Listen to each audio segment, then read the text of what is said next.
Moses, congratulations on a hard-fought and yet at times less than dazzling boxing match. Oh, come on, Gary. You stepped into the ring and once again did exceptionally well tonight. Thank you. Thank you. It was a hard-fought victory. Although he did seem to hurt you in the 9th round. I can explain. And yet you can hear from the crowd. Yes, thank you, Houston. And give it up for my hometown girl, Megan Thee Stallion. Now she owns her masters. They're just not fully satisfied with what they saw in you tonight. Oh, come on, Gary. I just went 12 rounds. Why you gotta be like this? Please, let me just get out the first question, okay? What do you say to the fans here at home what do you say to the fans here and at home who thought that you were once again not fighting, but you were ad infinitum dancing in the square circle? Well, first of all, Gary, I want to thank my higher power, my promoters, Bob King and Don Earn. For without them, all things are possible. So thanks be to them, they, he, she, her, he, whatever your pronouns is tonight. Thank you for showing up. And to my team, my family, we got each other's backs. So come on, Gary, let's restart this interview. What's the question? In the past, as a younger, hungrier fighter, you showed over and over again that you were willing to mix it up, had the will to get into a fight. That's right. You were willing to risk it all with your exciting brand of pugilism. Still do. And Moses, you navigate the ring in a way that both physically and mentally no one else does. Amen. So there is no disputing that you're a superstar talent beyond imagination. Thank you, Gary. But what we saw tonight, to be honest with you, was an embarrassment of that talent and a betrayal of what we've come to rely on from you. Barely, Gary. Really? Why you gotta dull my shine? Did you just get here?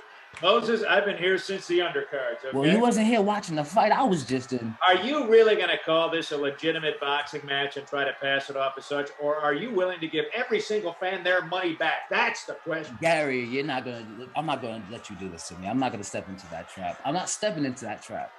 Trap? What trap is that? What are you talking about, Moses? Gary, you know what I'm talking about. You do this every time we have an interview. You get in me and you know what you're doing, and I'm not letting you do this time. I get in you. What do I do? You know damn well what you do. I'm at a loss for words. Oh, that'll be a first present for you, Gary. Oh, well, why don't I just repeat the question? Why don't you not? I just did 12 rounds of a beautiful boxing match, and sometimes being interviewed by you, Gary, is more fatiguing than the fight. Did you say intriguing, Moses? Nah, you heard me. I said fatiguing. Moses, I'd really like to understand, and maybe this is for a different time. Maybe we could do this right here, but I really would like to understand what it is I do that makes you feel like I trapped you. Gary, I'm going to tell you. I'm going to tell you, we're not going to do this in private. We're going to do this in front of everybody. We're not doing this in private. Okay. Then let's do this right now. Okay. So listen well, Gary. I'm not going to allow you to draw joy over another black person's pain, loss, or failure anymore. What? Draw joy from black pain? You heard me. Your romance with our suffering is worn out. Tupac got shot. We got shot. And all you people got romantic. Moses, what? No matter where I fight, who I fight, how I fight, you talk about the worst of what I do in there, Gary. You talk about the worst what the black man does. And gone are the days where people like you, white people like you, white people like me, so-called established whites like yourself who continue to express their joy over happiness and happiness over black suffering. Yeah, where do we go from this? Gone are the days of Billie Holiday's abuse being reported on while uppercut whites just sit back with a glass of Sauvignon Blanc, chilling to her pain, her black pain, listening to her music being amplified and under high fidelity turntables. We're not doing that no more, Gary. Billie Holiday, Ray Charles, the do-wop bums on the corner. The list goes on. Being beaten by your police and being bitten by your police dogs. My police? My dogs? Your dogs, Gary, yes, they don't bite you. They don't beat you. I don't have to listen to this. This isn't a post-fight boxing interview. You're right. This is a long overdue reckoning. My black misery is not here for your white ass to celebrate no more, Gary. You elevate me so you can desecrate me and disintegrate me, Gary. Now, hold on, Moses. I beg to differ on my behalf. Go on, Gary, differ. Go ahead, differ with your bad self. Differ for us. You can differ all day. Let's see you differ. There is a photo of myself and Ella Fitzgerald. I don't know if you know who Ella is. I sure do. What type of question is that? It's a photo framed in my office of her and I in a triumphant moment of humanity at one of her shows back in the day when she wasn't even allowed to. If I hear another crusty old Caucasian like yourself tell me how they love to hear Miss Fitzgerald when she sung in front of an all-white audience, when she was led through the back door, the service door, I'm gonna lose my mind. What I'm trying to point out to you, Moses, is that in that photo, we are celebrating our service to our fellow human being. But I'm telling you, you don't get to gas people with your well-practiced sympathies as a coping method no more. And you don't get to create a bad black man out of me, Gary. Not having it tonight. My night.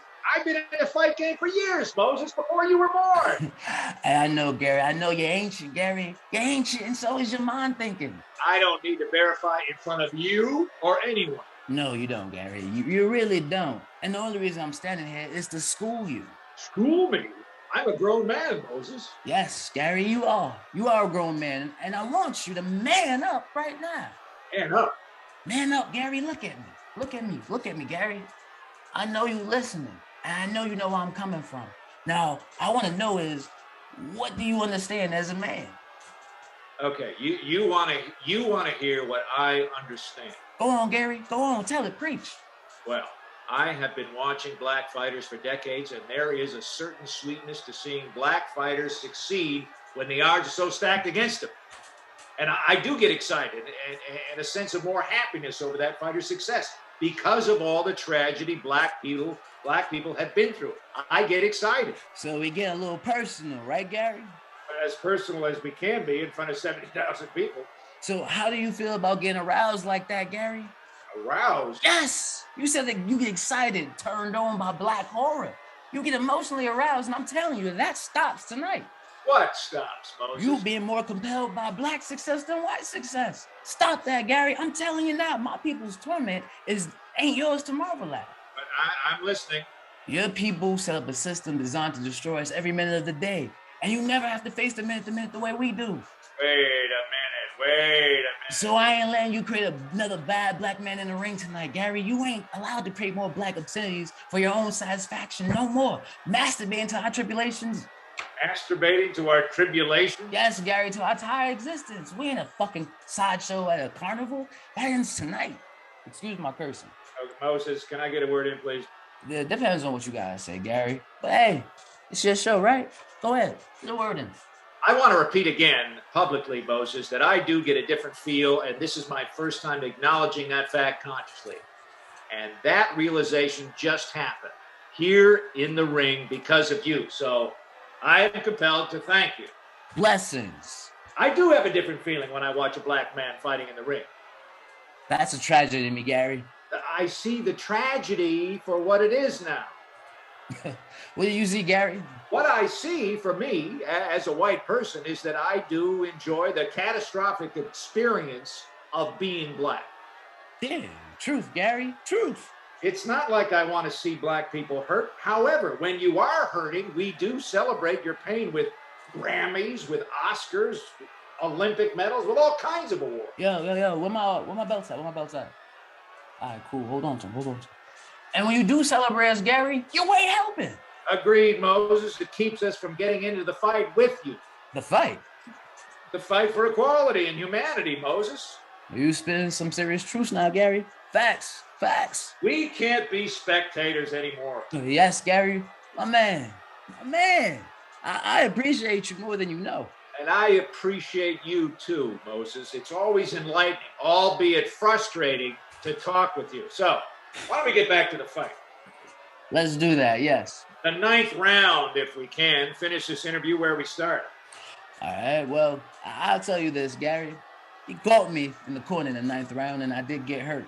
I don't like to admit it, but I did get hurt. By the 10th, I spent the 10th and 11th round on this fucking planet.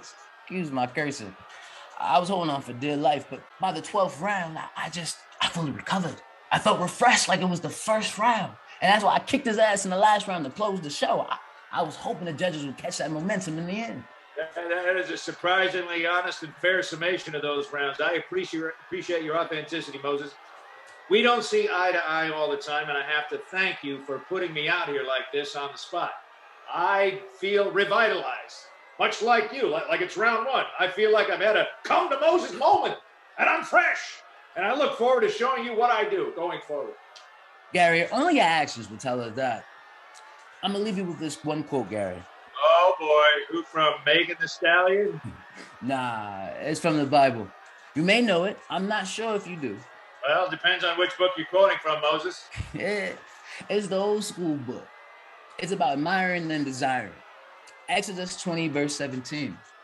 You shall not covet your neighbor's house. You shall not covet thy neighbor's wife. You shall not covet thy neighbor's male servant or his female servant or his ox or his ass or anything that belongs to thy neighbor.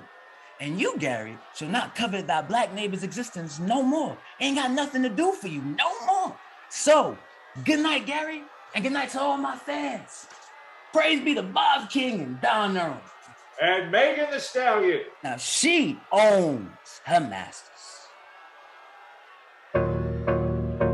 I'm that, yeah. Been that, still that.